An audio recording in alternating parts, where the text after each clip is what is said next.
It's me again, Alicia ninyo.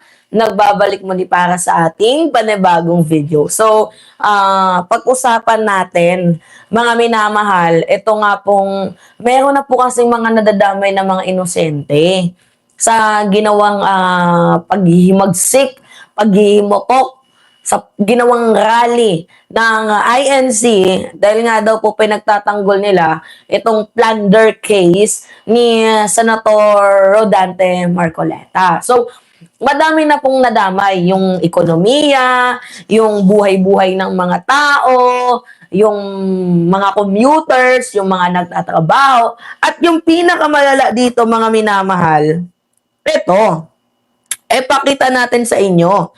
Mga minamahal, sobrang lala na nito. Tingnan ninyo. May nadamay na pong inosenteng bata. Tingnan natin dito sa balita.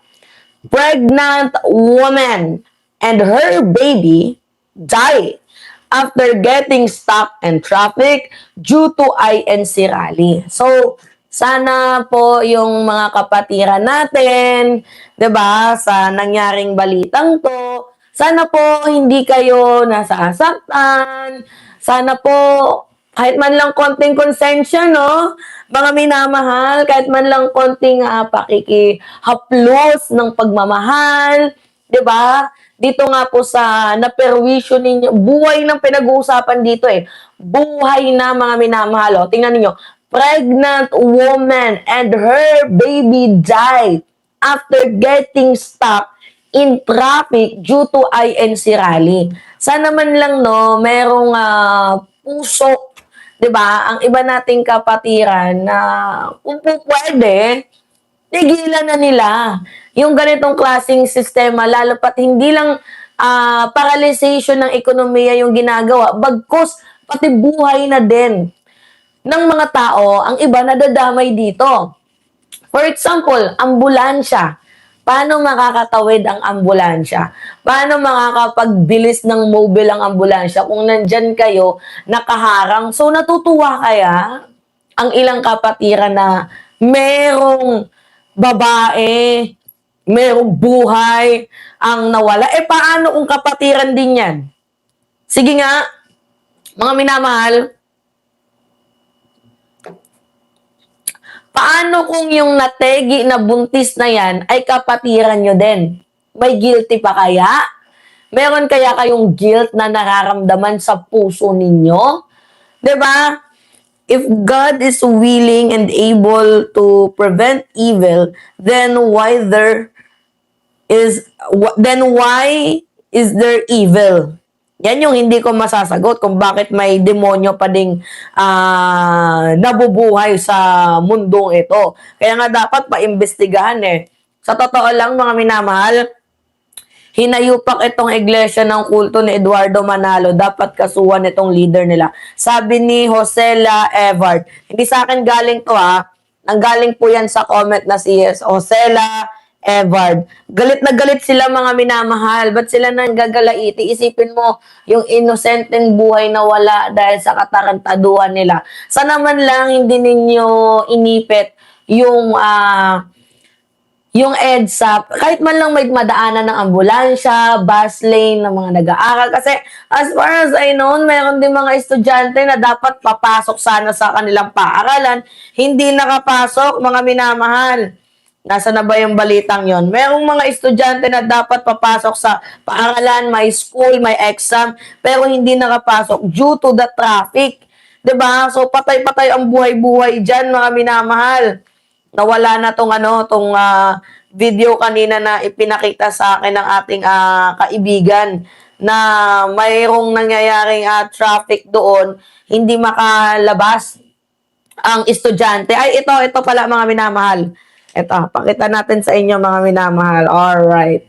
O, tingnan ninyo. Kanina pa po paikot-ikot dito, wala pong madaan. Yun na. May exam ka ngayon? Ano course mo? Ano course? IT ko. Ha? IT. Anong oras yung exam mo? Mamaya pa po sana sa kanina pa po sana alauna. Kaso po kanina pa po ko paikot-ikot, wala po talaga madaanan.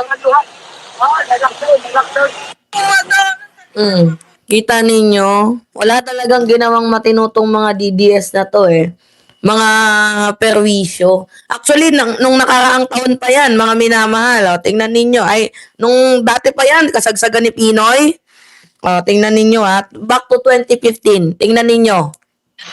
Yan ma'am, dumaan po sila sa mga ano nila, sa mga kanya-kanya nilang daanan kung saan po yung EDSA. Alas 9 ng umaga, tinapos na ng Iglesia ni Cristo ang kanilang 5 araw na protesta na nagugat sa kanilang pagkadismaya sa anilay personal pag-aasikaso ni Justice Secretary Laila de Lima sa reklamo laban sa ilan nilang opisyal. Pinauwi na ng liderato ng INC ang kanilang mga miyembro matapos daw silang magkapaliwanagan ng gobyerno at nakatutok si Mark Salazar.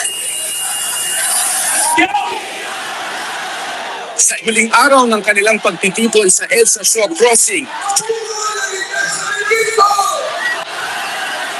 batikos ang ibinato ng mga kasapi ng Iglesia ni Cristo sa Department of Justice at kay Secretary Laila de Lima bago tuloy ang nilisan ng EDSA.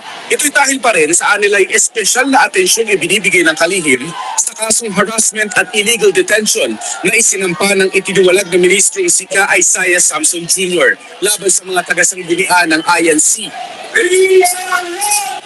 Dahil okupado ang buong EDSA Shaw Crossing ibabaw, kahit holiday tukod ang traffic sa EDSA Shaw Underpass. Mahigpit rin ang pagbabantay ng PNP at MMDA sa mga kasapi ng iglesia na nasa EDSA Shrine at People Power Monument. Ang kanto ng EDSA at Ortigas nabarahan na ng mga tao. Dalawang lane pa ng EDSA at Ortigas Avenue ang nagmistulang parking lot ng mga service bus ng mga dumalong miyembro ng INC. Pasensya sa mga nangyari. So, di ba, perwisyo, mga minamahal. Pag meron silang hindi nagustuhan sa ating gobyerno, mamemerwisyo sila. Ganon yung ginagawa nila mga minamahal. Buti hindi to kinakarma tong mga to. Di ba? Perwisyo totoo. Oh. Sana po ay maintindihan niyo po ang aming pinaglalaban. Pinagbibigyan po namin yun ma'am. Na yun ma'am, dumaan po sila sa mga ano nila, sa mga kanya-kanya nilang daanan kung saan po yung EDSA. Alas 9 ng umaga, lumabas sa kanilang mga LED screen ang biglaang mensahe ni INC General Evangelist Bienvenido Santiago. Tapos na raw ang assembly. Nagkausap na po ang panig ng iglesia at ang panig ng pamahalaan. At sa pag-uusap na ito ay nagkapaliwanagan na po ang dalawang panig. Kaya payapa na po ang lahat. Ito pong ating isinagawang mapayapang pagtitip. Mapayapang pagtitipon, Diyos ko po. Mapayapang pagtitipon pero nagwawala doon sa EDSA. Kailan naging mapayapa yan? Ano pa pinaglalaban ng mga to? Diba? Ano pinaglalaban ng mga to? I-acquit si Marcoleta? Na sinimula natin noong Huwebes ng hapon ay natatapos na po ng mapayapa rin ngayon pong Lunes ng umaga. Kaya yan si spokesman ka Edwin Zabala namin itinanong kung anong napagkasundo ang tinutukoy ni Cabien. Wala po ko alam doon. Opo. Hindi niyo po alam kung ano. So, mga obstructionist, mga minamahal. Ay, obstructionist yung nangyayari. Diyos ko naman, Santa Barbara Bendita. Nakakaalarma, mga minamahal.